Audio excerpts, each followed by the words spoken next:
In today's economy, more people than ever are looking to buy and sell businesses. But how do you do it? Welcome to the Deal Board, presented by Transworld Business Advisors. Straight talk about real deals and real people. Listen to stories, interviews, and expert advice to help your business sale, merger, or acquisition process. Now, here are your business exit experts, Andy and Jessica. Hey, welcome back, everybody. We have a very special two-part series for the Deal Board podcast here, and we are going to be talking and getting back to basics about deals. Yeah, about deals. And I feel like we haven't done these episodes in a while. We've gotten a little in the weeds and in the market and things like that. And really, Andy and I hear a lot of myths day to day in our life, serving as business brokers and entrepreneurs in the M&A space. And so we thought we're going to compile some of those myths and get people back to basics about the brokerage market. Today, we're going to cover buying businesses. And then we have a part 2 on selling businesses. And we'll go over all the myths that we have heard over the last. You've been in this for a decade. I've been in this for a few decades. We've both seen hundreds and thousands of deals, and we have heard some of these myths over and over again. So it's good to dispel them. I mean, they're not all 100% untruths, but for the most part, buying a business is tough, right? And selling a business is tough. And you don't want to stack the odds against you. So any one of these myths basically stack the odds against you. Yeah. And I think it's like, we're going to talk about these one by one, but you don't want to be looking for the needle in the haystack. Like whether you're buying or selling, you want to give yourself options, right? And you want to address the majority of the market, not the 0.001%. Now, could we be wrong and there be that 0.01% needle in the haystack deal or buyer that you find? Yes. But to Andy's point, you want to stack the cards in your favor. And then if that unicorn deal pops up, great, right? But you weren't relying on it the whole time. So Let's jump in. We've got 12 business buying myths to cover in this episode. Andy, why don't you kick us off with the first one? Oh, thank you. Because I love this one. I just had someone email me, friend of a friend who I've known for a very long time. And he said, well, before I even start this process, I just want to tell you, I'm looking for a business that's absentee, that has management in place because I'm not looking to quit my job. And I'm like, that's a really bad idea. Yeah. I hear this all the time is I'm going to find a fully absentee owner business. And here's the thing, like I know a lot of business investors and even private equity firms that own multiple businesses across different industries. And even they don't consider themselves absentee owners. Right. I think you and I, we've talked about hard work on this podcast. We've done episodes on hard work. Being an entrepreneur is hard work, and you have to be involved in your business in order for it to run optimally.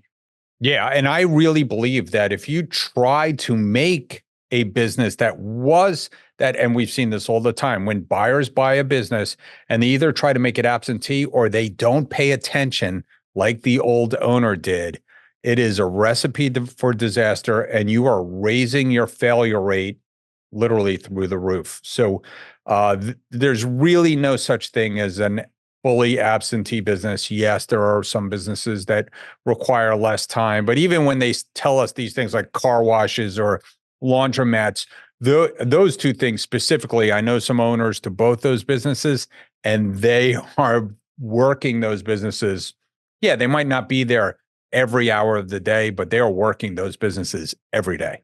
Yeah, I was actually thinking about, I know an investor in Texas that owns a number of car washes, and he has a very sophisticated scorecard he goes through on a daily basis with his team, making changes. Like, that is not an absentee run business. Is it a CEO level run business? Yes, but not absentee owned. So, right. All right. Well, what's the second one?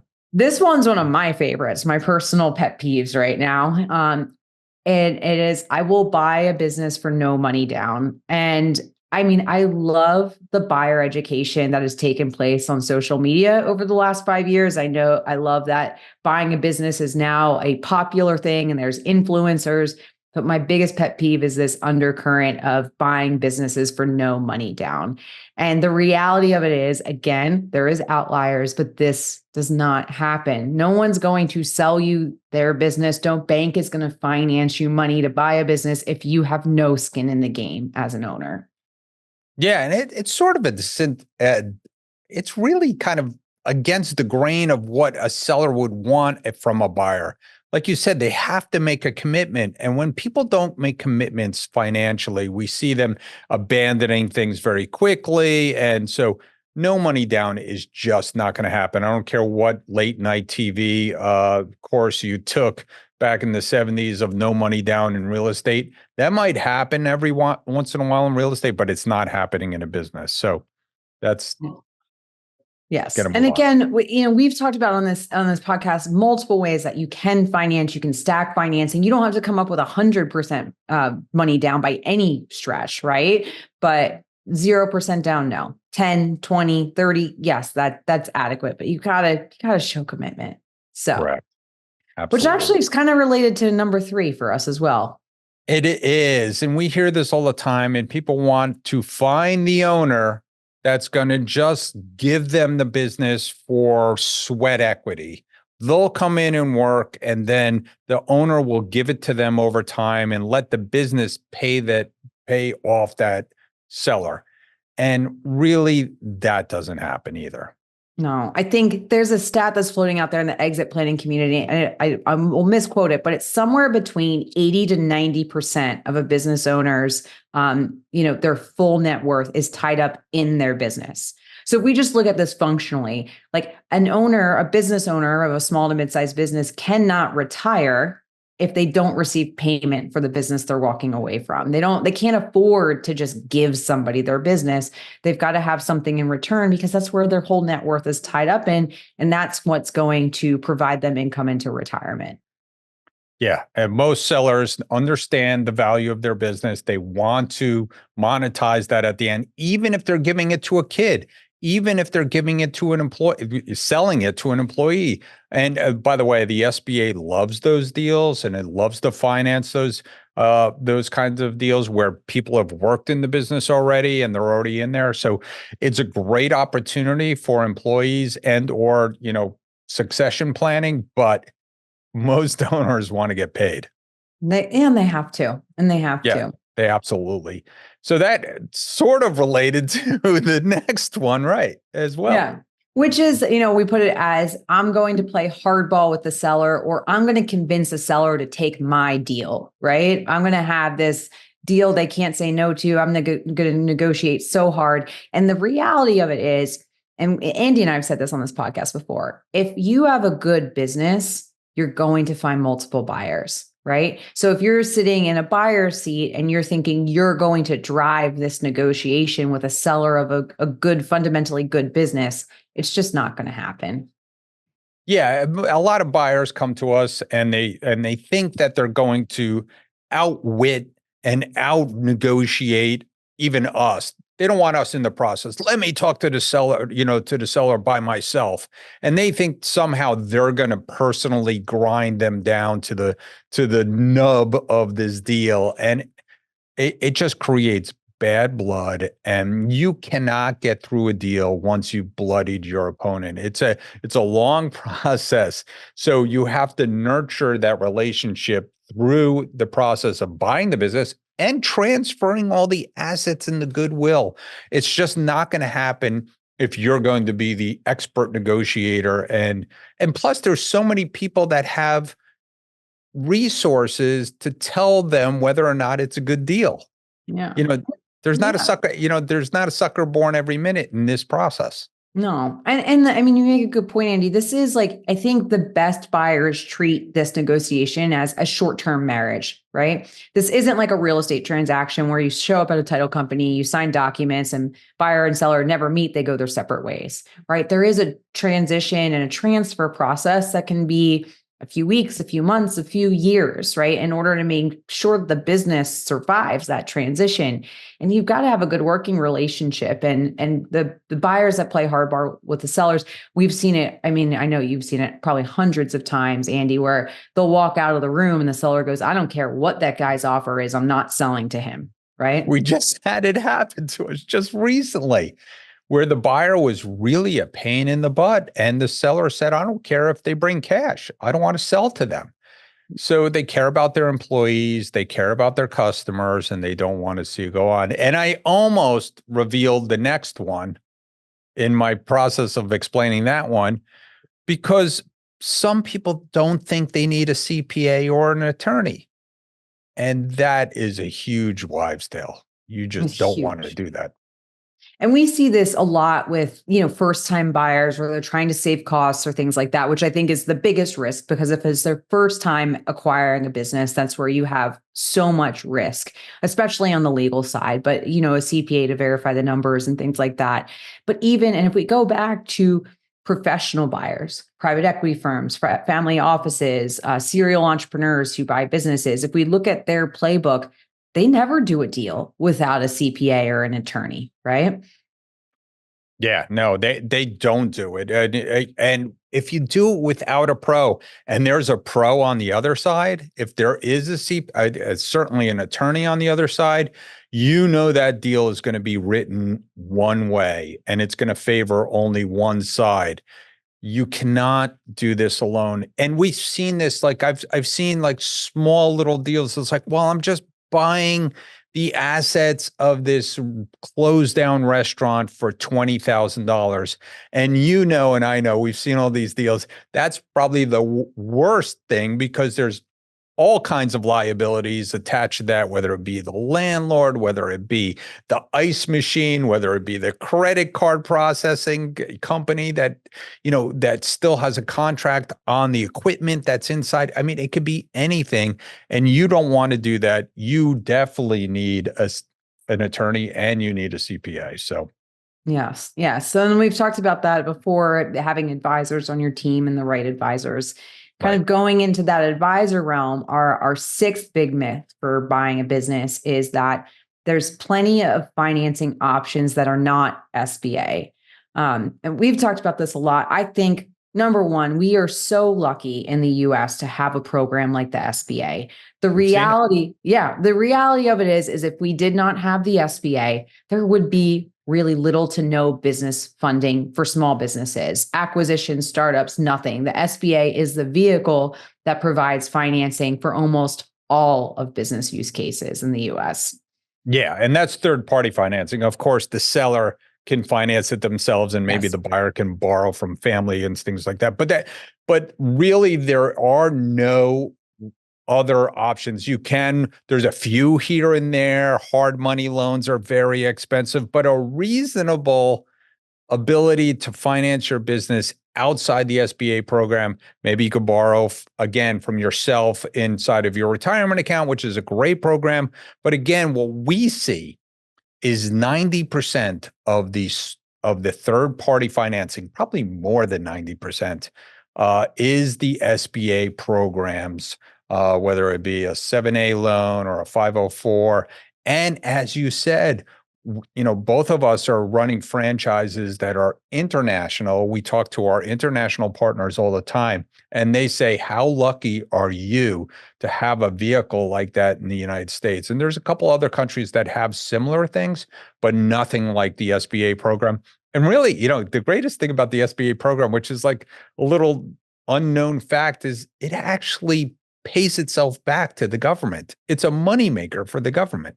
Yeah, it's a great program. And I know there's nuances to SBA financing, and we hear these. There's the personal guarantees, there's an additional like loan fee, things like, but the nuances, and I don't even want to call them cons because it's so minimal compared to the benefits that it gives business buyers, small business owners. I mean, even in that 10%, if there is conventional financing available for a deal, which when I've seen it, it's usually like there's a CPA practice owner acquiring another CPA practice owner. They have a long-standing relationship with their bank. Their bank's willing to give them conventional financing. Sometimes that conventional financing is not as favorable to the owner as the SBA, right? Agreed. Yeah. So it's just, if you're going to use third-party financing to acquire a business, SBA is the vehicle to do that. And as a reminder, we've been just throwing out SBA finance. SBA does not loan money. They guarantee loans through local banks, so that local banks are still loaning the money. And we've got plenty of SBA episodes if anybody wants to dive deeper into that topic. And some great partners. And speaking of partners, we want to talk to some of our folks about buying and selling businesses with our listing of the week and our deal of the week. So we're going to take a quick break and be right back. Hey, Jessica, you know what time it is? Money time? Almost. It's time for listing of the week. Hey, welcome back, everybody. It is listing of the week, and we have Jonathan Che here from Transworld Business Advisors of Central Oregon and other places. But I think this one's in Oregon, right? This one's in Oregon. Right. So tell us about it. It's a very interesting business. So it's a road safety business. If you see, you're driving along, and then you see those flaggers, and they keep the workers safe. That's the business. It is a 20-plus year business. The owner is retiring.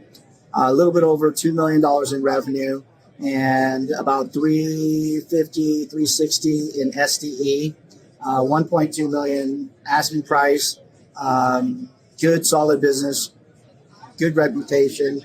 And it's a good opportunity for somebody to step into an industry that is pretty stable.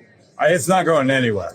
We're going to be building roads for a long time, and they're going to be repairing them. And hey, with the new infrastructure bill, I'm sure there's plenty of jobs out there going on. That is helpful. And with the growth that is going on in Oregon as well. So it sounds like I don't know if I've ever seen exactly that business come up.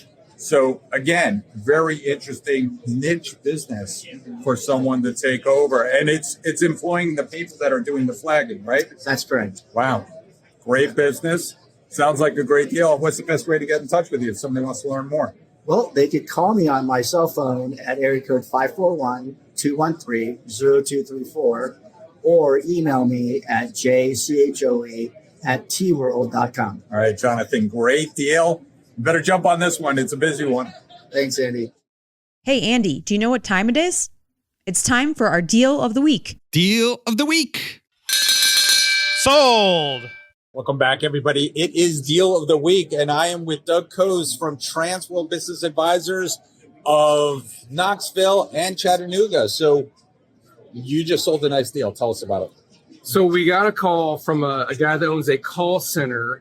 Yep. He actually works with a franchise, and the franchisor came to him and said, hey, this was 15 years ago. Would you open a call center for all our franchisees? He had no idea what he was doing, developed this call center, and has took it to a new level. When we met, he said, yeah, I talked to another broker, and they thought it was worth around 1.1 million. I ran the numbers, said, no, you're close to 1.5. Nice. And ended up listing the business, got a lot of interest because all of his team worked from home. Wow. Low overhead, and ended up selling full price offer after 3 months being on the market. Wow. That's really good. So you had a cash buyer or private equity? It was a buyer that used the SBA loan. He was pre-qualified, first-time buyer. Wow. We had a lot of other interest that we actually had to go to the market with. Bring us your best and final offer. Wow. That much interest. Right. So almost like a controlled auction. Yes. It was very fun. I wish I had more of those types of clients. We all do. All right. Well, that sounds like a really good deal, and you got it done. So what's a good way to get in touch with you if somebody else has another call center that they want to call us up? So our number, 865-315-7327 is our office line. Email me at dkose, DKOSE @tworld.com. Thanks, Doug. Appreciate it, buddy. Thank you. Transworld Business Advisors is the world's largest business brokerage and mergers and acquisitions firm with over 500 brokers in nearly 200 offices worldwide. Transworld's team handles thousands of business sales every year. To be connected with a qualified business broker or learn more about the buying and selling process, visit tworld.com/the deal board or call 888-719-9098. All right, welcome back. So we are doing our Back to Basics episode, Business Buying Myths Part 1. We're going to do a Part 2 in our next episode about business selling myths. And we've covered 6 different myths that we've seen in buying businesses, and we've got 6 more for you. So Andy, why don't you take number 7? I like number 7 because I hear it all the time. It's like, I only want to buy a business that has recurring revenue model, or I'm going to buy that business and I'm going to turn it into a recurring revenue model. And this is fraught with disaster because one of our tenets is you should never make major wholesale changes to a business once you buy it. And we've talked internally about Transworld, about other trying to make Transworld a recurring revenue model, trying to turn other businesses, and you see some success and you see lots of headwinds trying to do that. Yeah. And I think, like, look, this has been a really hot topic. I don't want to say for the last decade, but maybe like 5 to 7 years, recurring revenue is like this hot topic. But if you think about it, there have been transactional businesses, I mean, we sit in one, that are incredibly successful, incredibly profitable, that have survived decades upon decades in the US business environment. So I think this push for recurring revenue, I get the desire for it, but not every industry, not every business has to have a recurring revenue stream to make it a good, solid business. Yeah, you've seen many, many industries try it and fail, and even the pay for play with streaming services now, you can see that there's a lot of pushback now against people wanting to have 15 different streaming services. Even my own TV, I'm canceling this one or this one because I don't want 1,000 of them. I don't want that recurring charge on my credit card. I'd rather do piecemeal stuff. So I think it's something that's getting pushed against. And again, it shouldn't be your criteria for buying a business. So give us our next one. All right. My next one is, I'm sure you've gotten this email today. I got 2 today, Andy. I'm looking to buy a business that has a cash flow of $500,000 with a recurring revenue stream, a management team in place that I can operate, owner absentee, and only work a few hours a week. It's going to be the perfect business for me. Do you have that? No, we've talked about this. Like, if that perfect business exists, which it does not, the owner's not selling it. Right. And if the owner is selling it, someone close to them is buying it because it's a perfect business. But really, the truth of the matter is no businesses are perfect. When you go through this business buying process, you're going to find red flags and errors in every business you evaluate. And really, it's about finding the business where you feel like you have an opportunity to contribute to some of those changes to make it better. But there's no perfect business. There is no perfect business. We say it all the time. I want something that I only don't have to work weekends. And you and I always say, listen, you can pick any 24 hours a day you want to work on your business. So, a business is a full-time thing, and nothing's perfect. There's always employee issues. There's always supply side issues. There's always things that you're going to have to manage. And when you go to look at a business, that is your opportunity.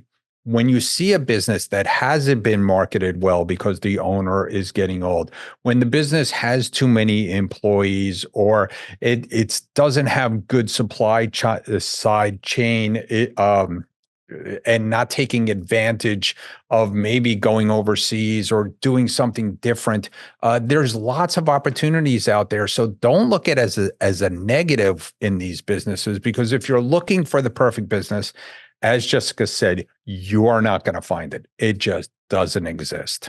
No. Speaking of influencers, I saw an ad pop up on Instagram, and someone was selling a new course on buying businesses. And I don't remember their name, so I wouldn't call them out anyway. But his pitch was, I vetted 16,000 businesses to find the perfect business. And I was like, well, 16,000 businesses is incredible, right? But still, I guarantee that business wasn't perfect, right? We probably just got deal fatigue after 16,001 and said, give me that one. Yeah, I don't think that's true. And by the way, I think I know who that person is. But listen, it's there's nothing wrong with getting an education on trying to figure out having a scorecard for your business. And we've talked about that in the past, and we've talked about the things to look for in buying a business. And it's okay, but they're just not going to get an A on the report card across the way. So the other thing that is a myth is when people say, yeah, but I'm a different buyer. People should want to sell to me because I'm different. And what we found in the past is the sellers really don't care. They just want to mostly see that your money's green and you're going to take care of their business. Yeah. So I talk to, in Exit Factor, I talk to all of our clients about what their most important outcome is. And I always say, there's one of three outcomes you can have. You can have the most money. You can have the best operator, which is probably going to be usually someone internally, or you can have the best legacy or growth trajectory for your business. Like what's most important to you? And overwhelmingly, they say, I want the most money. Right. And a lot of it goes back to, like we talked about, they're retiring. They need to get their liquidity out of this business to fund retirement or their next venture in life. So you're right, Andy. It doesn't matter the dynamics of the different buyer, the different mentality, the different deal structure. Most of these sellers just need the most value out of their company. And a lot of times their advisors are telling them something different as well. If the different buyers coming in with a different structure or a different financing program or a different way that they're going to buy the business, it's foreign to the process, and you're going to get a lot of headwind. So I would not look to be different. I would look to be better. So if you're looking out there to set yourself apart as a buyer, just be better than everybody, be more responsive, be open to ideas. And I think that would make you a different buyer. I think we were trying to say, you don't want to be different and like, I'm going to be you have an attitude already, sort of back to, I'm going to negotiate on my own or do this on your own. You don't want to be that buyer. So, no. Yeah. So number 10, once I announce I'm buying a business, brokers are going to flock to me. Now, this is a big myth I don't think we've addressed, but we do get a lot of buyers that will say, hey, I haven't heard from brokers. They're not reaching out to me. I'm searching for deals. Like, what am I doing wrong?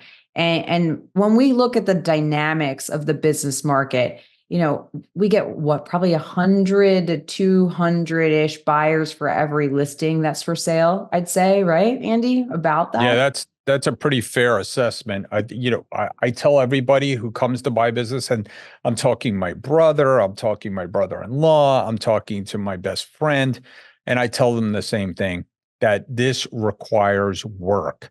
You're not just going to pick up the phone or send an email or text someone and say, I'm buying a business, and then just wait for the flood of great opportunities come to you.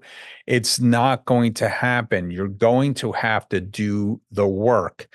We've told people all the time that buying a business is a full-time job, that you have to get on the search engines. You have to get out to your personal network. You have to work with a broker, be a loyal buyer. You have to go out there and try to find the business on the different portals. And then and only then can you get a real education about what is out there. So instead of the deals, instead of people trying to sell you the deals, you're actually trying to sell yourself and trying to get into the better deals, which you have to be ready. Yeah. And it's all about, like Andy was talking about, is building these relationships and being, like we said in the last one, be a better buyer, be ready, be educated. Because it's counterintuitive, but yes, you are probably selling yourself to a broker or an owner for the highly desired deals more than they're selling you the business. And I mentioned those stats because the market's kind of flipped, right? So especially then, if we narrow down that ideal business, I quoted the $500,000 in EBITDA, their ownership team in place, like that business is getting probably 1,000 inquiries, right? And if you have the right relationships, you're working on buying a business as your full focus, then you're going to get the deals, but no deals are just going to flock to you. Right. And that kind of leads to the next one of trying to be a good buyer is make sure you have your finances in order, because the worst thing you could tell a broker or tell a seller is, don't worry about the money, I can get it. And that's a myth, because what we have found is people get alligator arms. That's like when you try to go to your pockets, all of a sudden their arms get real short when they have to, when you go to your uncle, when you go to the private equity group, it's like, oh, I'm going to be private equity backed. Well, we've dealt with private equity groups and they have huge amount of qualifications to buy a business and then they have to go through due diligence. The thought process of them giving you the money, unless you're something really special, to buy a business is probably pretty far-fetched. And we realize that if you're not in control of the money, we're probably wasting our time. Yeah. And it goes back to that. It is competitive on the buyer side. And if you want to be a well-prepared buyer that, gets the best deals, you've got to demonstrate you have the money. So if you are getting money from family, friends, PE, already have the money, right? So there's not this unknown aspect, because if there is an unknown, if there's a risk, the broker and the seller on the deal are going to say, you know what, I'm going to go with this other buyer that has less risk for them. So yeah, we always say, what's the best deal or what's the best buyer? And the best buyer is the buyer that can close.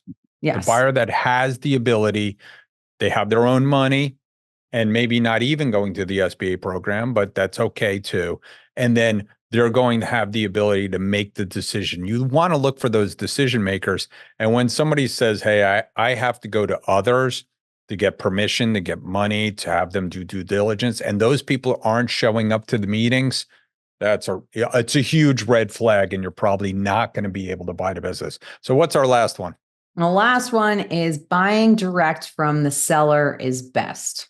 And this kind of goes back to our need for having advisors in the deal and CPAs in the deal and attorneys in the deal. And we're not by far saying like you always have to have a broker in the deal, but oftentimes when you're buying direct from a seller, things get missed.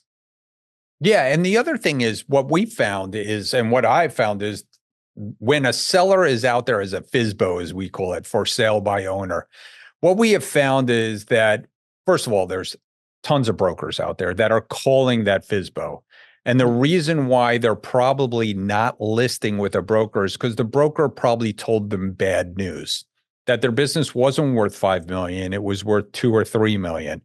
And the seller refuses to believe it. And they're going to go out on their own and prove it to everybody that their business is worth way more because they're different. And basically, that's leading up to our next episode. You got to listen to part 2 of this, because we're going to talk about all those things the sellers go through. And the reason why they're a FSBO is they're not good at taking advice. And I always tell people, even though we get paid by the seller, and people say, well, why should we work with you? You get paid by the seller. It's like 90% of our job oftentimes is getting the seller into reality, getting that business packaged properly, getting all the right information in the place, and getting the price to the place within the marketplace. And we've proven this over time that most of our listings sell within 15% of the then listed price. And that's an important qualification, because the price does come down over time. Yeah. So we're usually advising everybody to get close to where that business will sell. And a lot of times it's us pushing on the seller, and you going out there and buying it directly from the seller probably means it's overpriced, or they're trying to hide something that maybe another broker wouldn't I would do. say, or worst case scenario, I think overprice is by far usually the number one reason that there is a for sale by owner. The other reason could be there is a big red flag with the business. So when a broker has done a pre-qualification on the deal or something, we've discovered the financials can't prove what's happening revenue-wise in the business or profitability, they're pocketing cash. Something's going to prevent a deal from getting done, and a broker may have walked away. Now, look, there's other times where they just don't want to simply pay a commission, right? But a lot of times, those for sale by owners have already spoken with a broker, and one of those two situations has happened. So, and usually a a seller gets cured of this pretty quickly. They put something out on the market. They have to handle the hundreds of buyers that are going to show up.